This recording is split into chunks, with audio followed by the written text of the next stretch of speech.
Goeiemôre en baie welkom by die NG Gemeente Denysville op Sondag 9 Augustus 2026, Kalishiel. Lees asseblief Handelinge 16 vers 6 tot 15. Het is altyd goed om die hele hoofstuk ook te lees. Ons fokus vandag is op verse 6 tot 15. So Paulus het gesê, kom ons gaan verkondig die evangelie in Asië. Die Heilige Gees het gesê, nee. Hy het hulle verander. Toe dink hulle, Bithynië, weer, nee. Die Gees van Jesus het ook dit nie toegelaat nie. Toe vat hulle die pad deur Mysia Troas toe. Hierdie keer het Paulus in die nag 'n gesig gesien van 'n Macedoniese man wat smeek, kom oor na Macedonië toe en help ons. Hulle het in Filippi opgeëindig, 'n Romeinse kolonie. Op die Sabbatdag het hulle na die rivier gegaan, buitekant die stadspoort. Hulle het gedink hulle sou 'n Joodse bidplek kry. Daar het hulle met die vroue wat daar saam was, gepraat. En een vrou kom tot bekering. Die teks praat net van Lydia wat ontvanklik was en tot bekering gekom het. So kom ons aanvaar vir eers. Net een vrou kom tot bekering. Kan ek weer terug gaan na ons begin? Jy moet dit asseblief nie mis nie. Nee vir Asië, nee vir Bithynië, ja vir Macedonië, maar net een vrou kom tot bekering. Maak dit sin? Sou jy nie ook gedink het, die gaan nou iets groots gebeur nie? Massiefs nie? Die vraag is nie of dit sin maak nie. Die vraag is eerder, wat doen God met daardie een mens? En ek wil lees. Sy, dis nou Lydia en haar huisgesin is toe gedoop. Daarna het sy ons uitgenooi en gesê, aangesien julle daarvan oortuig is dat ek in die Here glo, kom gaan by my tuis. En sy het ons oorweet om dit te doen, vers 15. So bly hulle verblyf, wat net 'n paar dae sou wees in Filippi, veel langer. 'n Slavin met 'n waarsêersgees word bevry. Sy het daar lank na mekaar agter hulle aangeloop en uitgeroep, hierdie mense is dienaars van God die Allerhoogste. Hulle vertel vir julle hoe julle gered kan word. Dis vers 17. Sy het dit aanhou doen tot Paulus dit net nie meer kon vat nie, en toe het hy omgedraai en in die naam van die Here Jesus Christus daardie gees uit haar uitbeveel. En daardie gees het haar verlaat. En die eienaars was te baie kwaad, want nou kan hulle nie meer geld uit haar maak nie. Dit was daarom ook die rede hoekom Paulus en Silas in die tronk beland het, stikkend geslaan en in boeie. Want dit is ook die oop deur vir die tronkbewaarders 'n groot vraag. Meneere, wat moet ek doen om gered te word, vers 30?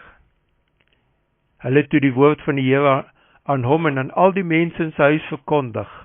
Op daardie uur van die nag het hy vir Paulus en Silas geneem en hulle wonde gewas. Hy en al sy mense is daar en dan gedoop. Toe bring hy hulle na sy huis toe en sit vir hulle ete voor. Hy en sy hele huisgesin was vol blydskap, omdat hulle nou in God geglo het. Die verhaal stop nie hier nie. Vers 40. Nadat hulle uit die tronk gekom het, is hulle na Lydia se huis toe, waar hulle die gelowiges gesien en bemoedig het. Daarna het Paulus hulle vertrek. Nou is Lydia se huis, van waar af Paulus gewerk het, hy en Silas, is dit ook die plek waar hy die gelowiges kon bemoedig, hulle daar by mekaar gekom. En as jy gewonder het, hoekom Paulus daarop aangedring het om die stadsbestuur om verskoning te laat kom vra, ek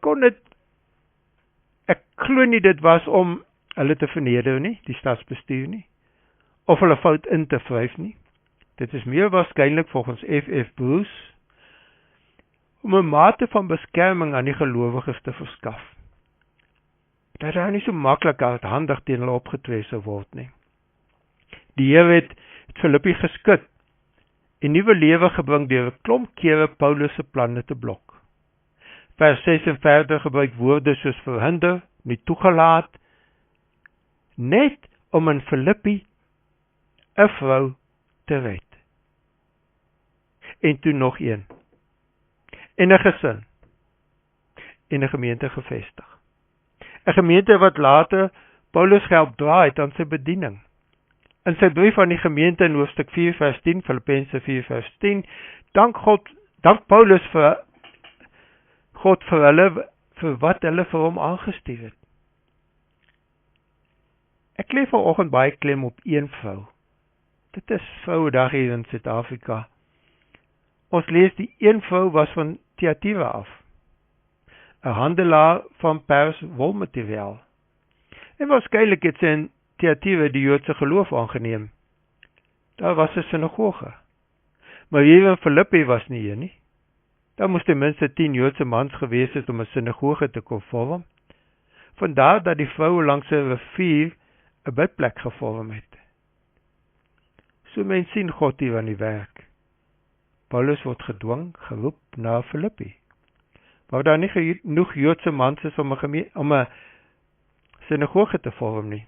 En Lydia, sy is vanaf Thyatira, en sy is daar om besigheid te doen. Is dit toevallig? Nee. Ons glo nie in toeval nie. Ek sien net God wat mense stuur, gemeentes vorm en lewens red en verander. En ek wonder vanoggend of Lydia tydelik in Filippi was. Die teks sê dit nie vir ons nie. En weer terug is na Thyatira toe. En of sy daar deel geword het van 'n gemeente in Thyatira. Ons lees in Openbaring 2 van so 'n gemeente in Thyatira. Alhoewel Lydia se naam word nie daar genoem nie. Wat ek wel weet is dat hierdie verhaal ietsie sê van hoe Jesus die 99 skape los om die een verlore skaap te gaan soek. En ek weet dat nie een van ons te gering is om deur God gebruik te word nie.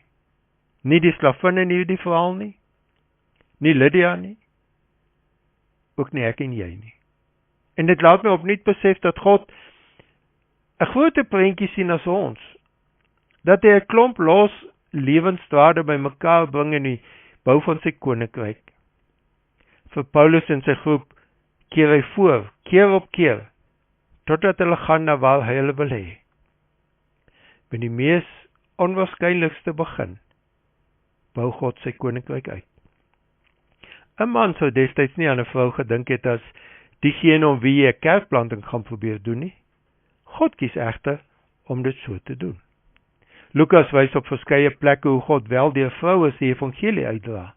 En natuurlik behoort ons al te weet dat God altyd uitreik na mense wat deur die samelewing misken word. En nou vra ek weer, hoe sensitief is ons vir die werk van die Heilige Gees? Hoe oordeel ons oor sogenaamde mislukkings, toedele? Kyk ons soms te veel vas in getalle as ons suksesse wil bepaal.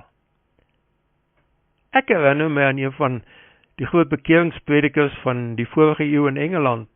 Hy het blykbaar in 'n aanddiens in bitterkoue weer tot bekering gekom. Hy het eintlik maar net gaan skuiling soek in die kerkie wat hy gesien het is oop. En daar was net so iets soos 3 of 4 mense in die diens. En die bekeerling het in sy bediening duisende mense na God gelei. Die Here laat dinge in sy gemeentes en ook in ons lewens op sy tyd ryp word. As ons nie dadelik resultate sien nie, kan dit wees dat God besig is om iets anders agter die skerms te laat gebeur. Ons moet bedag wees daarop en vertrou dat hy ons sal lei en stuur, sodat ons kan uitkom waar hy ons wil gebruik.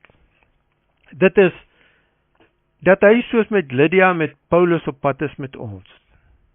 Al voel dit soms of ons teen toedele vasloop. Vergeet van wat elders werk. Vra Here, wat is die plan hier? Met my, met jou, met ons hier saam. En besef, een gehoorsame mens in God se hand en alles kan verander. En ons sê vanoggend vir die Here, hier is ons. Opnuut. Dalk sê ons dit met huiwering vanoggend of soos bang vir wat jy gaan vra, maar ons weet, U het ons lief. En wat U sal vra, sal U hand oorhou, en U sal vir ons voorsien en lei. Nie almal van ons paadjies soos Paulus loop deur baie seerkry en swaar nie. Dalk is ons pad meer soos Lydia se. Ek weet ook nie hoe haar lewe verder uitgespeel het nie, Here, maar ek weet dit. U het haar raak gesien. U het haar soeke na geloof gesien, en U het geantwoord. Hier is ons dan, Here. Ons gee onsself vir U. Ons bid volgende teen die back and close here epidemie, teen die ekonomie wat so sukkel is, en al die goed wat mense tref met stygende pryse, en ons bid dat U ons genadig sal wees, en ook ons sal raak sien. En dankie dat U ons lief het, in Jesus naam. Amen.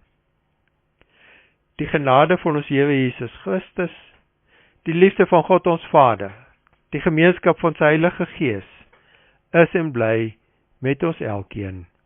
Amen.